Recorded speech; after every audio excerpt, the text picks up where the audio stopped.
Now we are live on YouTube also, and we still have Hello. like a couple of minutes.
Doctor, Hi. everything is working perfectly. Just in case Acha. I'm making you the host of this meeting because I'm on the road. So just in case the connection drops, so that the meeting does not fail. I will be there all the ठीक है, time. मगर मैंने कभी But hosting की नहीं है। ये जो लोग आएंगे उनको मुझे लेट इन करना होगा या वो खुद से हो जाएगा? मुझे करना होगा। चलिए ठीक है फिर I'll do it. इंशाल्लाह। Hopefully अगर कनेक्शन ब्रेक भी होता है तो we'll reconnect. I could try it. अच्छा, एक ही होस्ट हो सकता है क्या?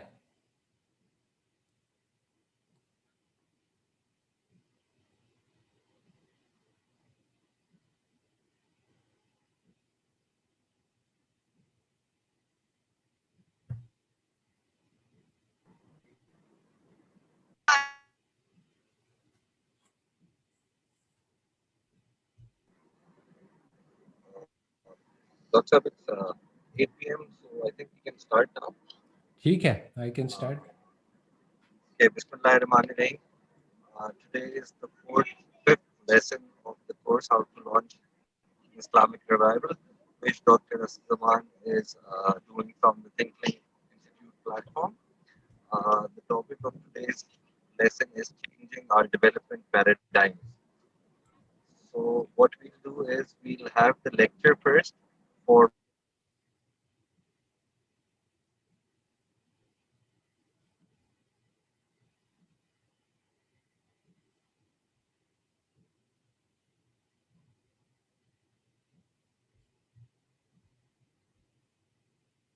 Hello, I've lost your voice.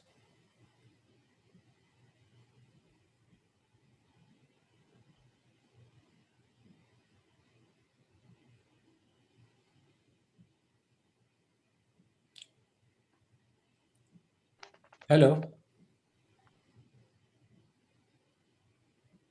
अच्छा, वैसे मैंने देखा इस पे रिमोट कंट्रोल आ रहा है and you can have a option to auto accept all requests.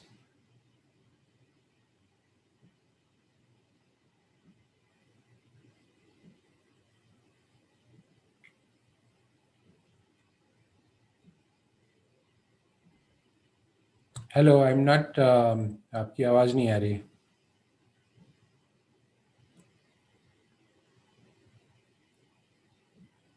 Hello Moiz, can you hear me? Disconnect हो गया।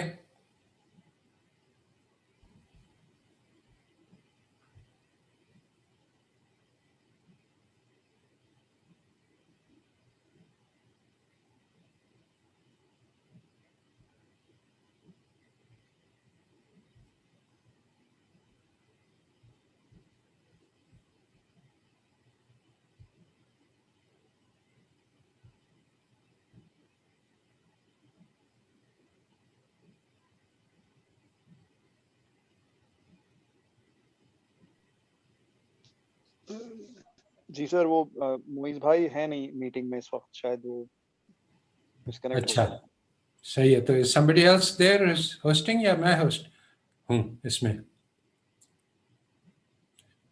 Is there somebody who is host of this meeting? Yes, sir. No Shahbaz sir, Gul is hosting. Sir Shahbaz Gul का नाम आ रहा है। अच्छा,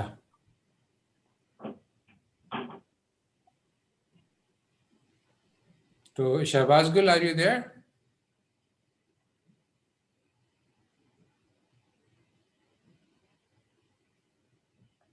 इसका नाम तो मुझे नजर आ रहा है मगर आई डोंट सी एक यानी होस्ट के कुछ फंक्शंस होते हैं असल में, ऑटो एक्सेप्ट ऑल रिक्वेस्ट या कुछ इस किस्म की। मेरे पास आ रहा है इस पे option, I could try to do that.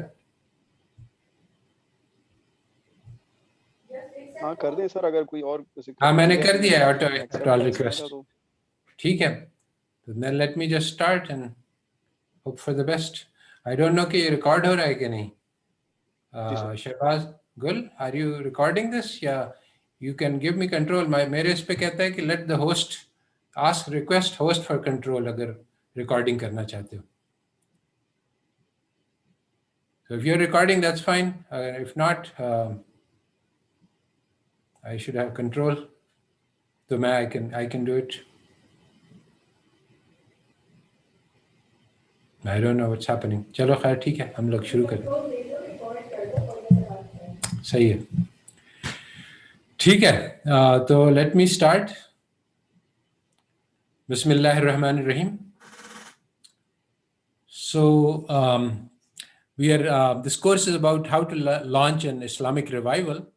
The question is, what are we trying to do when we launch an Islamic revival? We must define the goals, and these goals are the goals of so-called development.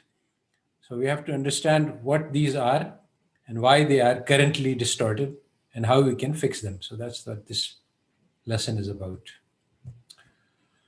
So we have Allah nur as-samawati wal ard, and nur is the light of guidance, and that enables to see. Without nur, it is dark and we cannot distinguish right from left and what is in front of us and what is behind us. So currently we are in a state of darkness, and what we are told about this darkness is that all valuable knowledge that currently exists was invented by the Europeans after the Enlightenment.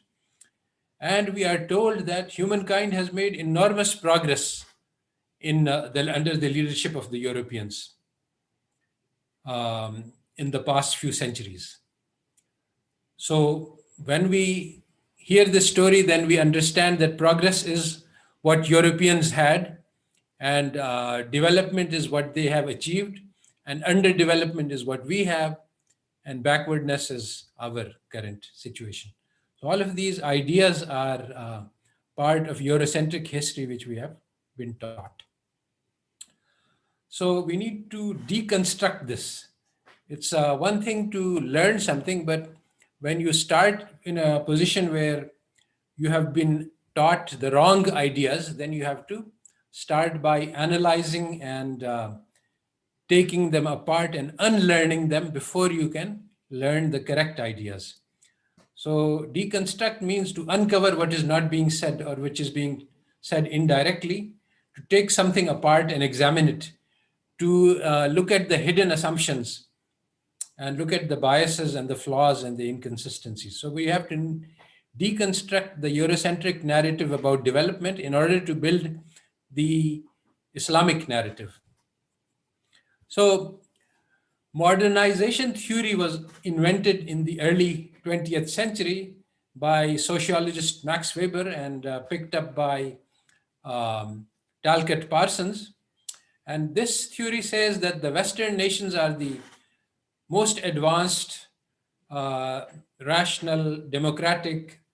They have high standards of living. They have science and technology. In other words, they are ideal models for everybody else. And everybody else is backwards, ignorant, superstitious, and we have bad governance, and we are poor, and all the faults that we have, everything that we have is the opposite of what the West has. And progress or development means becoming more like Europe. So there are many theories like Rostow's theory, which is taught in our schools, which basically analyzes how European nations progressed in step by step, that they started with stage X and then they did stage Y and so on. And then he says that all societies must follow this same path, which is the European pattern to progress. So this is what modernization theory teaches us, and this is built into our curricula. It doesn't have to be taught explicitly. So we must understand, to deconstruct this, that history is written by the victors. There's an African proverb that until the lions get their own historians, the tales of the hunt will glorify the hunter. If you think about it, the hunter has guns and protection. The poor lion has no idea that somebody is coming to get him. They shoot them from a distance. If the lion had a chance to compete on equal terms, then they would see. But anyway, the tales always tell you about the bravery of the hunter. And so this is in the same way, victors write the history books. Those who lose the battle don't. And so they glorify their own achievements and they minimize the role of the vanquished, the losers. And so the history of the past 3 centuries has been written only by the Europeans. The others have not had a chance to examine it critically. Oops. Hello, फिर से cut हो गया क्या?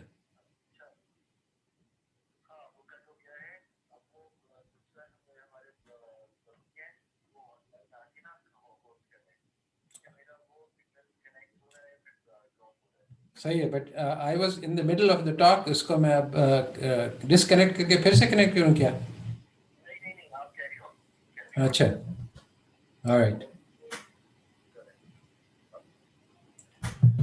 So,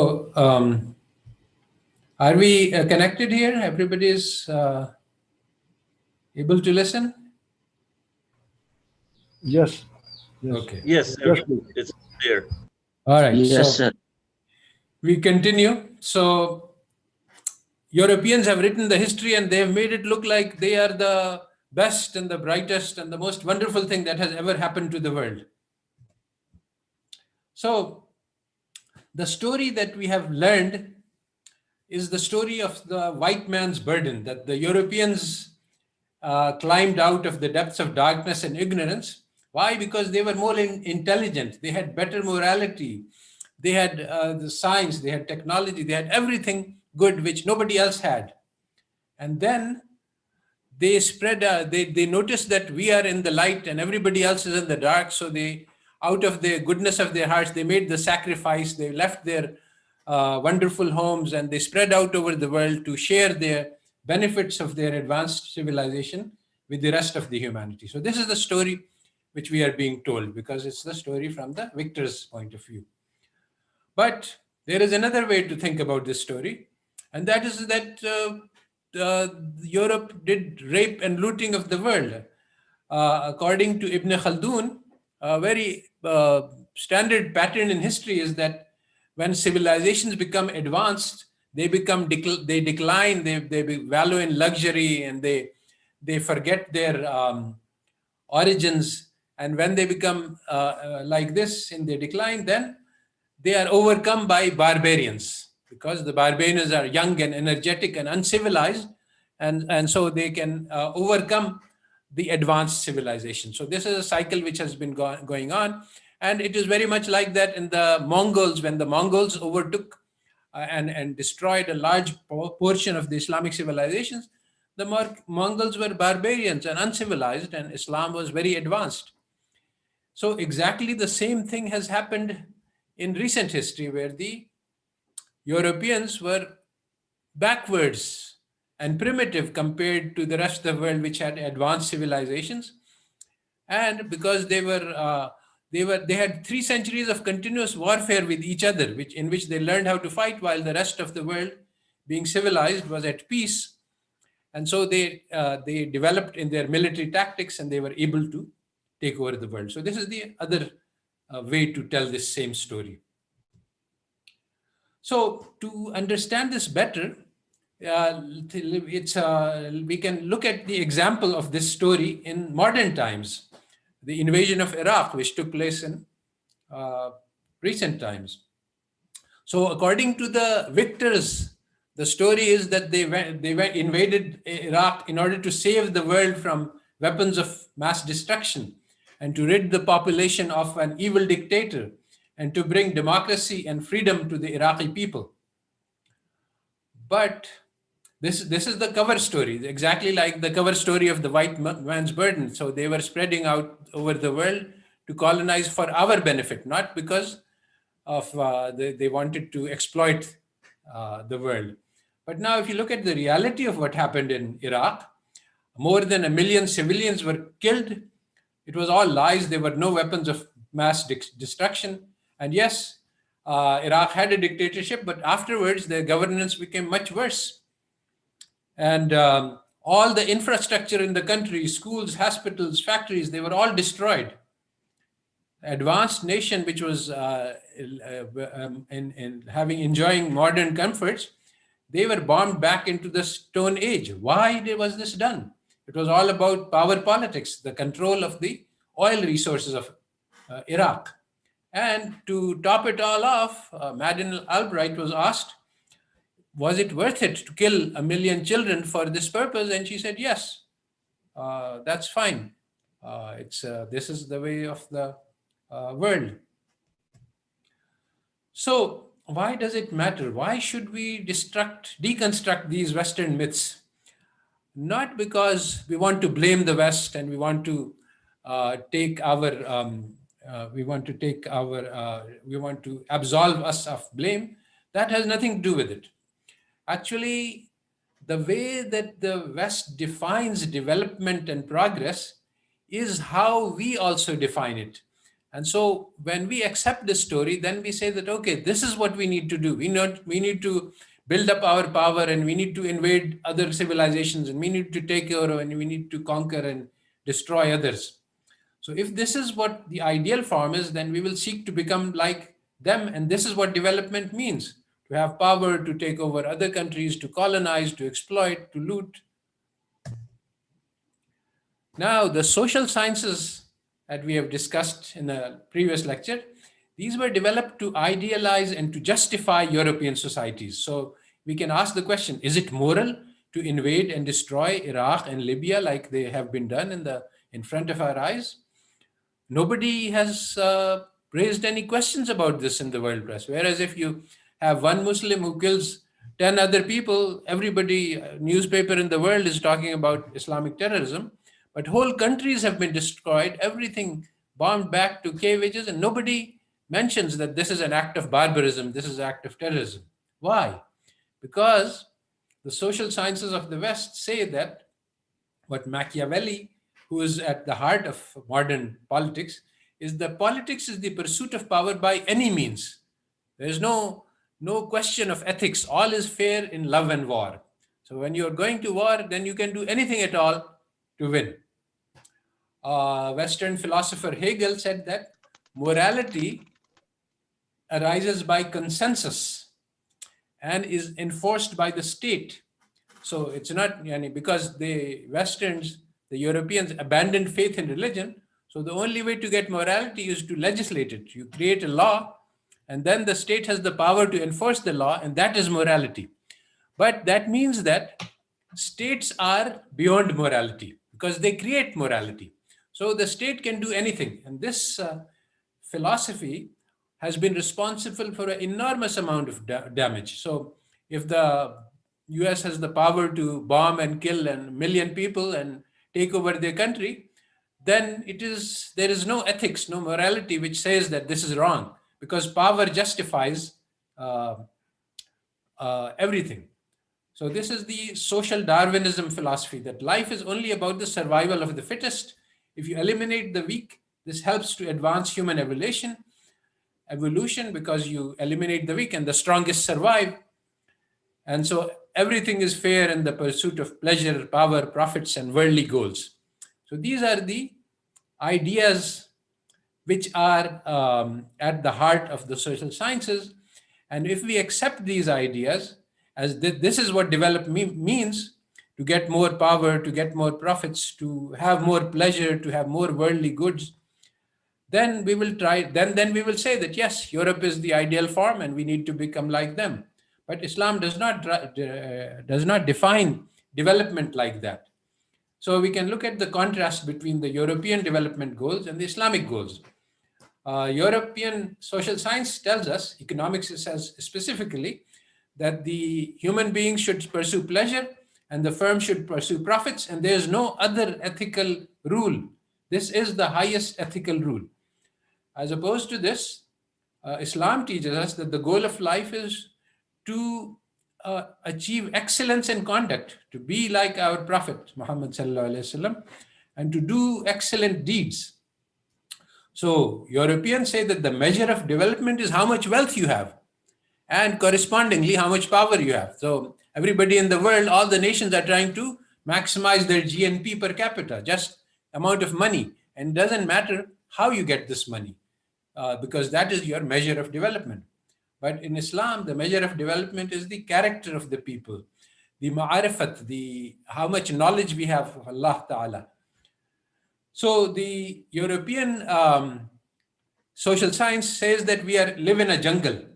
The wealth should be belongs to those who have the power to get it, and the ones who have the most wealth should get even more because they are the ones who know how to increase wealth. What about the rest? Well, it will trickle down to the rest. As opposed to this, Islamic development is about the laws of civilization.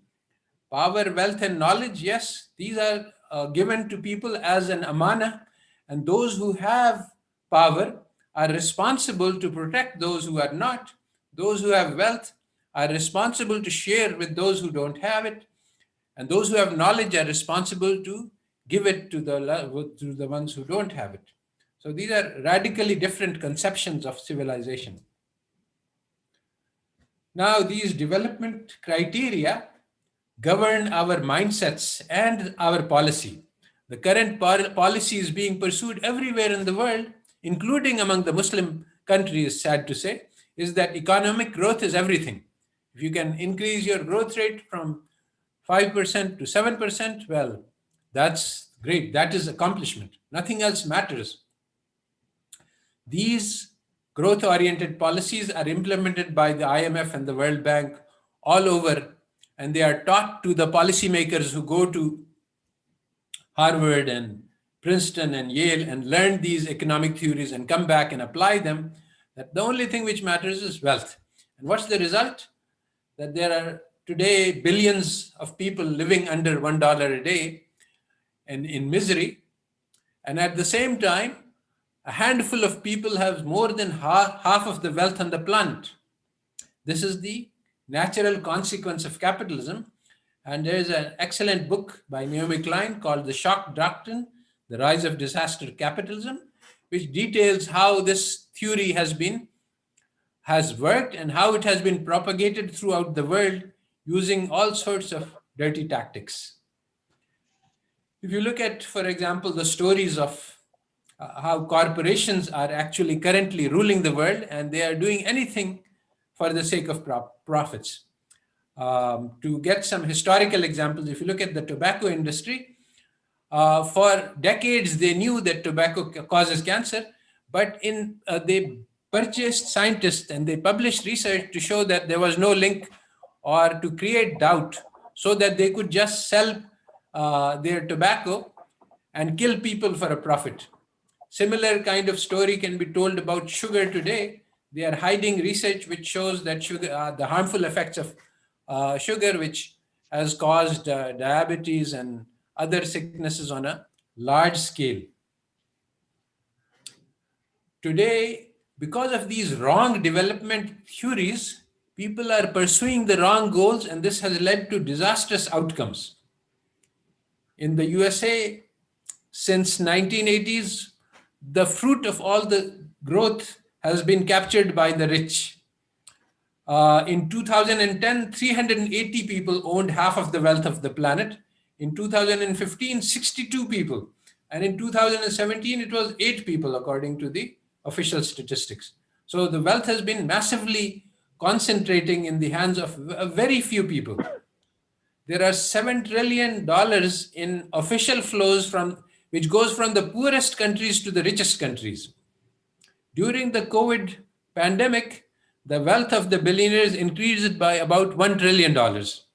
So the system is rigged to funnel wealth to the already rich and keep the poor oppressed and exploited. And this is the consequence of the development theories that we are pursuing.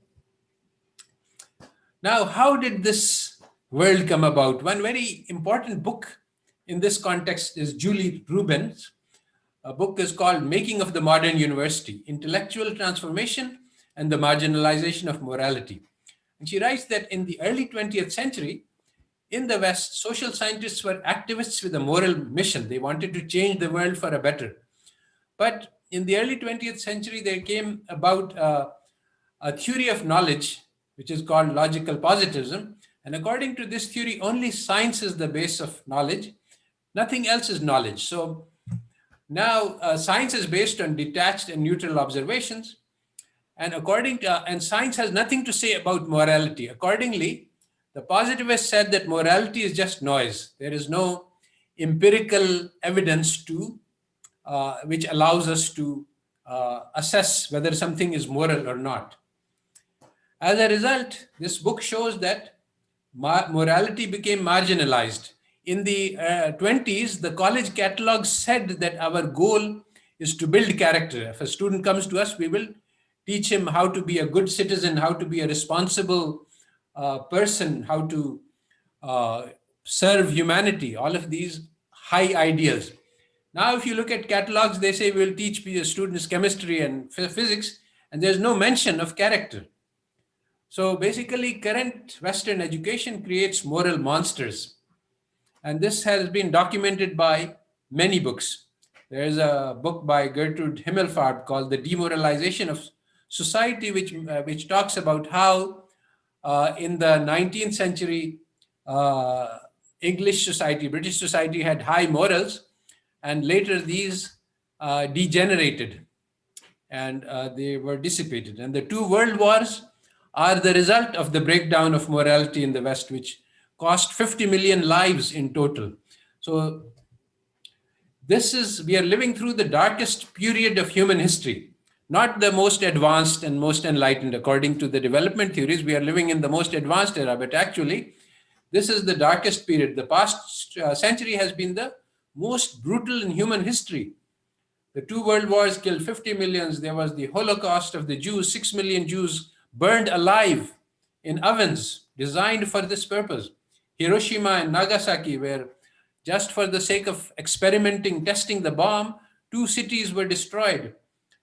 There were concentration camps in Russia and Cambodia, Yugoslavia, Rwanda, complete destruction of Iraq, Libya, Afghanistan, Syria, and economic subjugation and enslavement of vast numbers of countries. And this is just humans, and there's also massive overexploitation of planetary resources for profits by the corporations. The oceans have become polluted, vast amounts of plastic, the atmosphere is polluted. About 50% of the animals living on the planet have been destroyed. The sixth extinction by Elizabeth Colbert describes what is happening to the world. So there are many books which document the decline of morality. There is the book called The Brightest and Best, which teaches us that, which is a novel, not novel, it's a non-fiction account of how Yale graduates ran Vietnam War in an extremely brutal manner.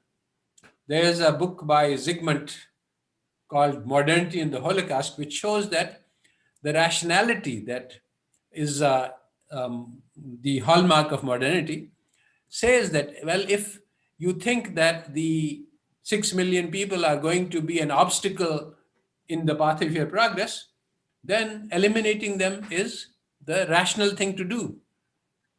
There's a book called Humanity, A Moral History of the 20th Century by Glover, which lists all of the massive amounts of decline of morality that has taken place. There's a lecture by Harvard professor Michael Sandel on justice. And if you watch this lecture, it's an amazing lecture which basically is destroying the inbuilt moral sense of the undergraduates at Harvard. It says it says that you have come here and you think that you will learn to be better human beings, but no, that you don't think that. This is not what I'm going to do. And then he teaches them. You see, remember the trolley problem. He discusses the trolley problem, that if you have a trolley and it's going to kill 6 people on one side, should you shunt it and make it kill 1 person on the other side? Now, this never happens in the real world. Why is this why is this being put to the students? To teach them that it is okay to kill if there is a better goal. Because all of these Harvard students, they're going to be leaders of corporations, and they're going to learn that in order to make profits, we have to kill people. Like the owners of Nestle, they are selling milk powder to all over the world, knowing that this will cause the deaths of children. But this is what gives them profits, and there is no ethical constraints in the path of making profits. So our goal is not to explain what is wrong with the West, but to develop the Islamic alternative. But it is necessary to go and explain this, because the shining image of the West is the biggest obstacle in our path to understanding Islam. So the Islamic perspective deals with the development of human beings. How can we be the best that we are supposed to be? So first, we redefine knowledge. Knowledge is not about how to rule the world, how to conquer, exploit the environment, how to build guns and bombs, how to destroy the planetary atmosphere. Knowledge is about how to live. What is excellence in conduct? Now, if you look at that as the criteria of knowledge, then you will see that in the past 3 centuries, there has been no gain in knowledge. People have not learned how to live better. People have not learned how to become better human beings. So, massive social change can occur by individual effort. If we try to change the world by changing ourselves, this is the mechanism which Islam has provided us for creating change. It's not guns and bombs. The Prophet ﷺ came and he changed the world. How did he do it? He didn't have any guns, and he didn't have any bombs, and he didn't have any chemicals, and he didn't have any computers. How did he do it? He taught people how to be the best. The West teaches us that this world is made of bricks and stones, and it's a materialist view of the world. If you have bombs, and if you have guns, and if you have tanks, then you can rule the world. But actually, the most powerful thing in this world is the idea. Even the bombs and the tanks, they come from ideas. So they come from bad ideas about how to kill, but good ideas are more powerful than the bad ones. And Islam has given us the best ideas about how we can become best.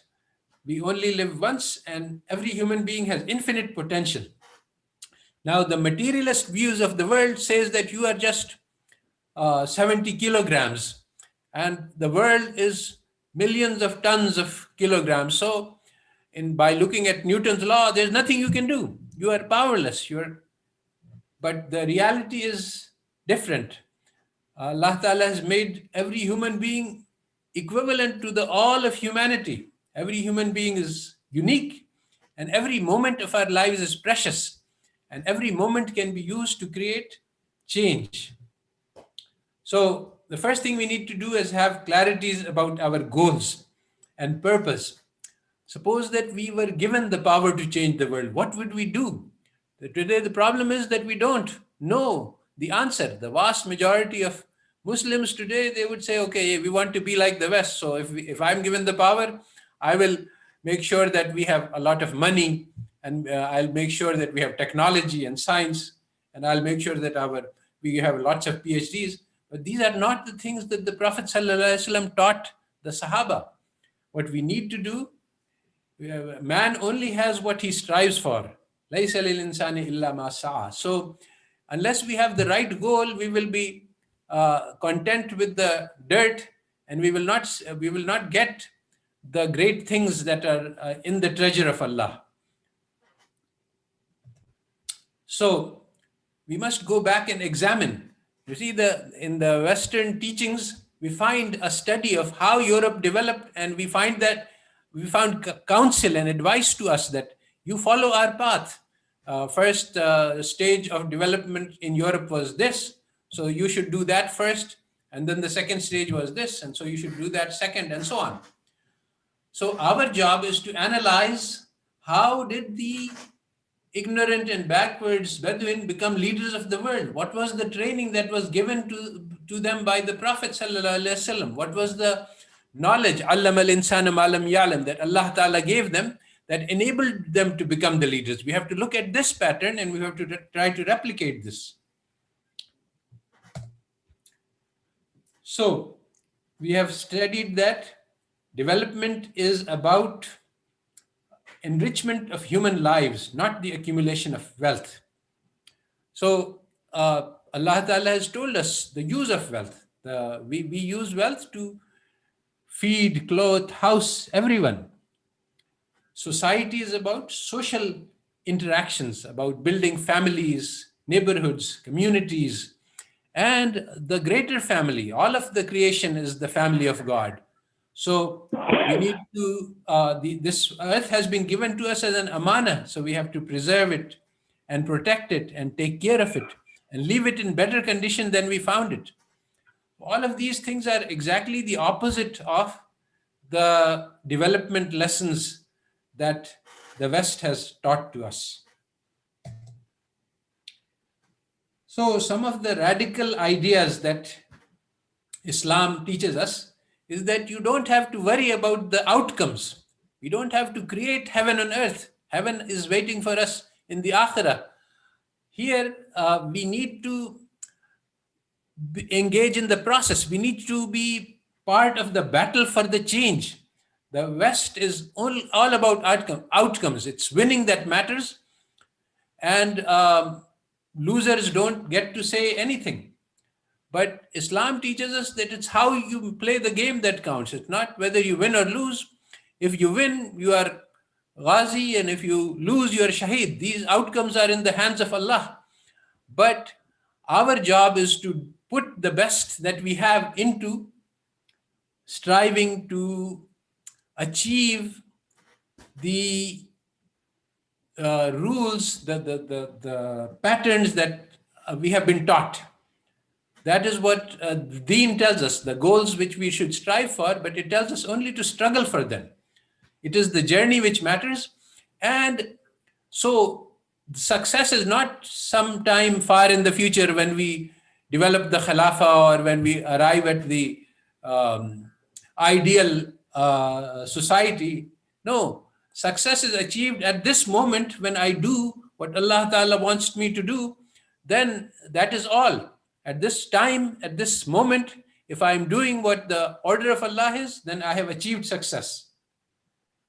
So this is radically different. It's not outcome oriented. It's every moment is a test, and in every moment we can succeed by following the orders of Allah, and in every moment we can fail by obeying the nafs or the shaitan. So instead of having external goals about how to change the world, we have to have the right goals: how to purify my heart, how to achieve excellence in conduct. And the measure of success is right there. If in our heart we feel a greater connection to Allah, then we have succeeded. Every morning, Allah Ta'ala, when we wake up, Allah Ta'ala gives us life and gives us a day which is a treasure for us. And it is meant that we should sell this day and buy the pleasure of Allah. So every day we are in the test, and every day we can succeed, and every day we can fail. So the human development paradigm says that that wealth is to be used to produce better human beings. In the economics paradigm which we are taught, human beings are human capital.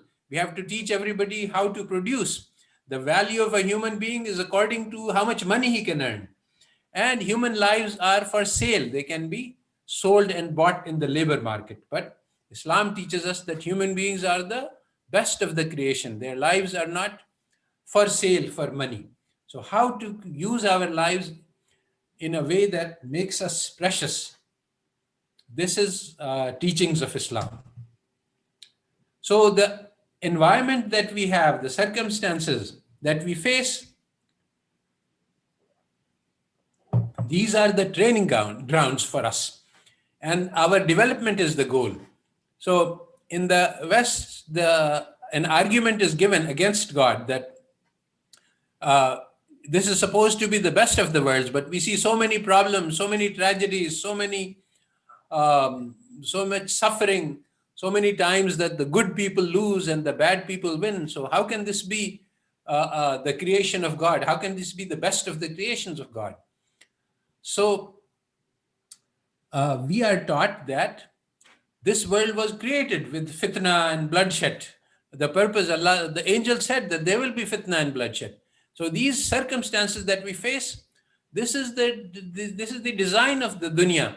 It is to test us. If there is fitna, then our job is to struggle against this. And so we are being tested to see what we do in these hard and difficult circumstances. So we have to realize the potential that has been given to us by Allah and to try to develop it. This is development, not acquiring as much wealth as Qarun. Similarly, we have to serve humanity for the sake of the love of Allah.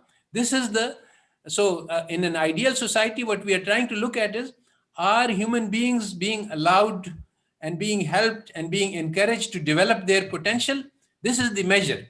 If today there are more people who are behaving better, then we have progressed. If today we have more people who are behaving worse, then we have declined. So the measure of progress is not the acquisition of wealth, it is the development of character, it is the development of knowledge, it is the development of community, social ties, it is to help the poor for the sake of the love of Allah. So the in Islamic version of development, we need to change lives in order to change the world. And so how do we change lives? Well, the first point is internal change. We can change our life. Regardless of what is happening in the world, I can change myself. And as we discussed in the previous lecture, we make da'wah to others as an intention, as an instrument for creating this change within ourselves. And then we reach those people whom we can with our message, reach our own community. And remember that development is moral development. If I am a better person today, if I have more connection with Allah, if I have greater integrity, then the world has improved. And now we understand that if we evaluate this carefully by any standard, the world has been in decline for the past 3 centuries. It's not been progressing. And the rise of the Western civilization has a lot to do with it. Because of their rise to power, they have spread the morals of the barbarians. They have made the conquest of the world, the conquest of the world is the source of their current power and wealth. And their social theories justify and glorify this. They're saying this is what power and wealth is, and get it however you can. And that is what it means to develop. So this has been moral decline. So that's the end of my lecture. And so I'll stop here and we will open the floor for questions. Assalamu alaikum, Dr. Sahab. I am Walaikum Hamad assalam. and I am hosting the meeting instead of Muiz Bhai. He is busy right now. So Jazakallah. anyone, Jazakallah khaira for your lecture. Now anyone want to ask anything? Please raise your hand and Layla go for the Al-Zaini. question. Layla has asked. Yes. Oh, actually, she's. Okay, Saif Ali. Yes, sir. Assalamu alaikum. Jazakumullah Walaikum khairan assalam. for your lecture and this knowledge. I was struck by a thing that you said regarding the outcomes versus the process. The Yes, Western education is all about what happens in the end, and the religious or the more traditional Islamic perspective is about how you get to the end and not what happens in the end, which is the process. exactly. And this is very similar. I'll just it's a comment, and I just like to share it with you because I was really happy to hear this. That I had when I studied game theory in my PhD program, I was thinking about this, and then I happened upon a book called Shakespeare, something about Shakespeare, and the book is imagining or recreating the world in which Shakespeare lived.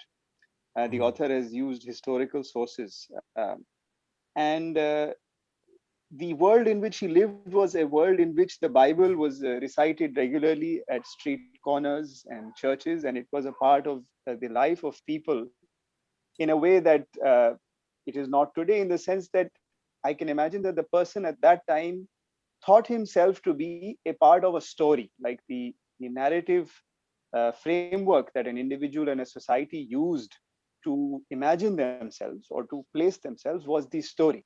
And at the end of a story, what is left behind is just the moral. It doesn't really matter what happened in the story, it matters what you learned from it, what was the morality of the story.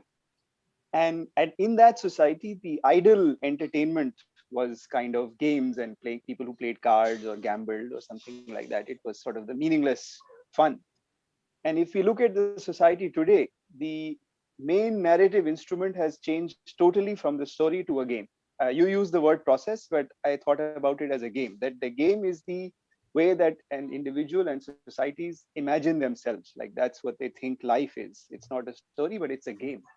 Especially if you look at social credit system in China, where they think that it's a game where you just have to optimize the outcomes for everybody. And the movies, which are stories where heroism and good character, etc., occurs, are considered the idle entertainment or something that's meaningless that you just do for fun. It doesn't really mean anything. So it's a total inversion, exact mirror image of the world that I read about in the book in Shakespeare's life. But the one thing that the people say about game theory and things like that, they say that the mechanism design is meant to be um, I mean, there is a morality involved in it, in the sense that we want it to do the best thing for everybody, or There are we many want other to. people who also want to ask questions. So if you can, Yeah, that's it, sir. So I just wanted to say that there is a kind of morality that's presented in the games, when you do game theory and things like that, or definitely in game outcomes. theory, the morality is very simple. You're out there to win, and it doesn't matter. You don't care about anything else, and that leads to very strong contradictions, like in the prisoner's dilemma, where if you care about others, both people achieve better results. But if you only care about yourself, then both people suffer. So that's one of the standard paradoxes. Right. Next, Sayyid Haider. Mm. Oh, I see. So, Assalamu alaikum. So, Wa the alaikum salam. fruit of modernity are being enjoyed by maybe 20% or less of the world's population, but the Yes, price is paid for by the 80% of the world population. correct. So, but this discussion that we are having is only among those people who are enjoying the fruits of modernity. So, how can this discourse be passed on to those people who would want to make a change in what is happening? So, because, and then the question is, how in our limited lifetime we can expect that some change will come out. This is just the realization. Noam Chomsky and you are all talking about the same thing. But how will the Yes. change come? Very good question. And our next lecture will be about that, how to rebuilding Islamic societies. Basically, we just follow the pattern that the Prophet ﷺ showed us. He created from scratch a revolution which changed the world. His pattern is the same pattern that we need to follow. But this will be discussed in detail, the strategy. Today we are just looking at the big picture, but The step-by-step approach I will talk about in next lecture, inshallah. Nadia also has a question with me. Please go Assalamu ahead. alaikum. Wa alaikum assalam. So my question is that, after the creation of nation states, after modernization, the global West also, especially the Muslim countries, they also adopted the social structure from the West, like Yes, how to that's correct. organize their That is correct. how to organize their society and the political system. Very However, good. yes, so however, the West has this notion of accountability, which lacks in our countries, and this is due to moral degradation of our people. So how can we blame that on the West? Well, first of all, where is this accountability? Who was held to account for the destruction of Iraq, for the destruction of Libya, No, for the million?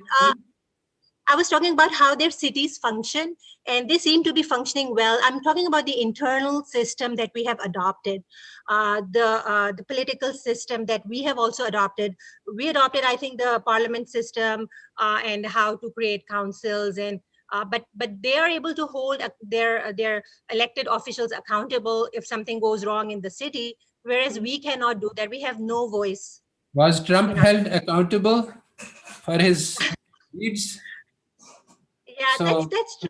That's true I also. think that there is a vast difference between the projection done by the West and the reality of the West. And basically, this is what my whole lecture is about, and also the course, that when we believe these lies that the West is telling us about how we are so great and wonderful, then the path to progress becomes blocked. Then we start saying, okay, since parliament is so wonderful, we should have that. And all Western systems, we accept uncritically their claims that this is wonderful. When in fact, all of their systems, when you look at them in detail, whether it's democracy, whether it's accountability, they are full of, huge problems, which are covered over by the Eurocentric narrative. And so basically, that's why it's essential to expose this so we understand that this is not an ideal for us to follow. Democracy के लिए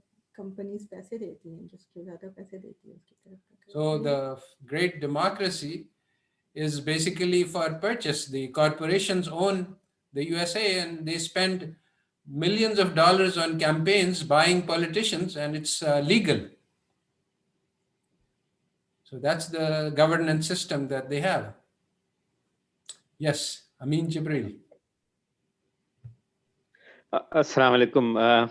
Alaikum. Thanks, Zaman. And mashallah, you are very well read. And though, let me be a little bit of a devil's advocate, and I'll try to be very brief, inshallah. So we saw and of course you elaborated the negative side of the capitalism, the democracy, and all that West has built. But I guess I would like you to that the evil didn't start from West, right? I mean, whoever is powerful historically, they've used it, abused it, and in that sense, the democracy and the capitalism seems to be a little bit benign, and also getting a lot of value in terms of technology and all that. That's also a continuum. And the most recent experience is China, which more or less adapted Western economics and brought so many of their people out of poverty and giving them a relatively, I don't know how would you prescribe it, is a better life or not. So yeah, that itself is a question. Would you, how would you characterize the Chinese experience? And of course, I'll inshallah maybe next week, probably you said it. I'd like to hear, what would be an alternate and what are the measurables that you would be using it? You see, one perspective which Islam teaches us, which nobody else has, is that this world is a temporary place. The Prophet ﷺ said that you are here under the shade of tree, taking rest for a little while, and then you will go. So the real success is the success on the day of judgment. So temporarily, for a few centuries, the West has been in power, but we were in power for 1,000 years. So temporary rise and fall, these are not things which make any difference. This is just yani, look at the Chinese experience. All right, they are they doing things which are morally admirable? Are they uh, are they doing the things which will bring them closer to God? Do they understand why we were created? What our purpose in this life is? What will happen to us after death? And are they preparing for that? If they're not, then it's just games. Lahwan wa la'b, as the Quran says. So Were they better people? They're torturing Now, people. do they're you allow me torturing the a follow-up? Muslims. Do you allow me a follow-up? So, Yes. in terms of the Islamic civilization, it's going to be all about the next life, or you think the Islamic civilization will create a better life for people in this world as well? Well, I think that basically there is a hadith that if you seek to please Allah, then Allah Ta'ala will take care of all of your needs. When Muslims were seeking to please Allah, then our civilization had worldly power and wealth.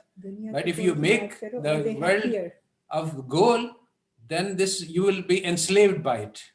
Are they happier? Are the people nicer? Are the people kinder to their children? कहाँ पे suicide rate कहाँ ज़्यादा है? कहाँ पे child abuse ज़्यादा है? These are the developmental goals. So, as I've been trying to say, that we look at the character, the families, is there love between people, is there compassion? These are the characteristics on which we judge civilizations, not whether they have money and technology and science. Yes. So in terms of the fruits of modernity, has Yes. there been done that in the pre-modern era, the quality of life was better or worse? Because when you talk about the perils of modernity, then people say, you have so much maternal mortality rate back in those era, which you don't have, and people are living longer. And of course, we don't take into account the price being paid for by the impoverished in the world. But is there a comparison that is done that life now There are is lots better? of comparisons, but the most important one is Easterlin's paradox. He showed that massive amounts of wealth has accumulated in the West, but the level of happiness in the society has not changed. And there is a book by Lane called Loss of Happiness in Market Economies. When everything is for sale, then your social life declines, and our source of happiness is society and friends. If you just think about it, think of a small village where people don't have much to eat, and when it rains, the roof leaks.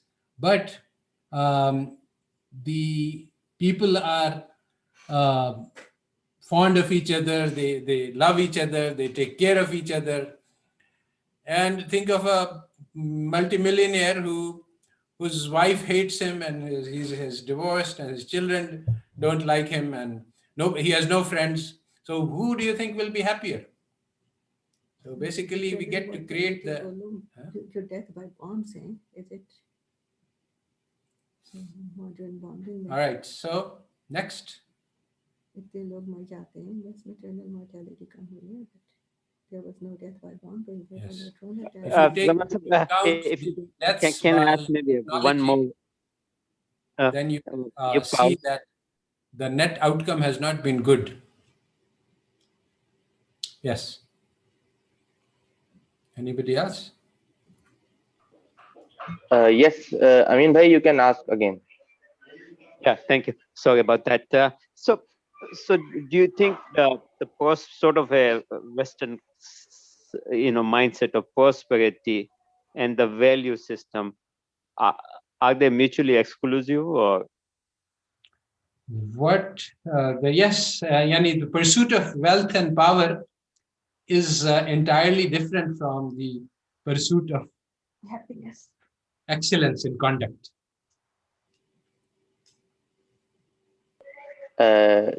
Yes, Safari, please go ahead. Please unmute yourself. Yeah, some Muslims, they are Muslim, they believe in the message, but they say that the means, the Western means, like the big data, all this, they said they think that this is necessary in order for to. So, is there some stipulation about whether we should kind of ditch these means or use these means, or is there a rule, or is it a bit of both? What about the means to the? Basically, you see, once you set your purpose correctly, you make the goal to be the service of God, the service of mankind for the sake of the love of Allah, then you will do everything that is necessary. If it is necessary to use machine learning, then you will do that. It's the purpose which defines it. If your purpose is to innamal amal bin niyat, so the same amal can lead to disaster and the same amal can lead to great success. So it is Would you say that there is nothing intrinsically wrong in the means, in the sciences, or in the big? yes, but one of the things that has happened in the West, for example, is that means have been converted into goals.